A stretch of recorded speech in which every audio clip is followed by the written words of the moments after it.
Over the last several days, the United States has been responding to events as they unfold in Ukraine.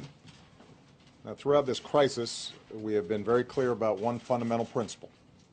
The Ukrainian people deserve the opportunity to determine their own future. Together with our European allies, we have urged an end to the violence and encouraged Ukrainians to pursue a course in which they stabilize their country, forge a broad-based government, and move to elections this spring.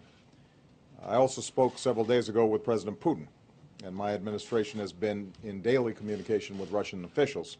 And we've made clear that they can be part of an international community's effort to support the stability and success of a united Ukraine going forward, which is not only in the interest of the people of Ukraine and the international community, but also in Russia's interests.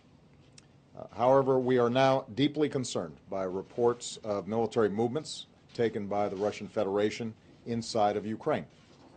Russia has a historic relationship with Ukraine, including cultural and economic ties, and a military facility in Crimea.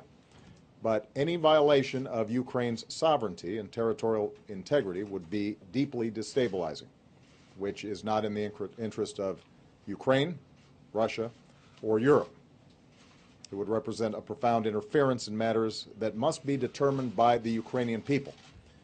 It would be a clear violation of Russia's commitment to respect the independence and sovereignty and borders of Ukraine and of international laws. And just days after the world came to Russia for the Olympic Games, it would invite the condemnation of nations around the world. And indeed, the United States will stand with the international community in affirming that there will be costs for any military intervention in Ukraine. The events of the past several months remind us of how difficult democracy can be in a country with deep divisions. But the Ukrainian people have also reminded us that human beings have a universal right to determine their own future. Right now, the situation remains very fluid. Vice President Biden just spoke with the Prime Minister of Ukraine to assure him that in this difficult moment, the United States supports his government's efforts and stands for the sovereignty, territorial integrity, and democratic future of Ukraine.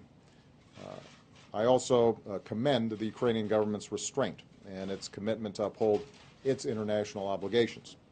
We will continue to coordinate closely with our European allies.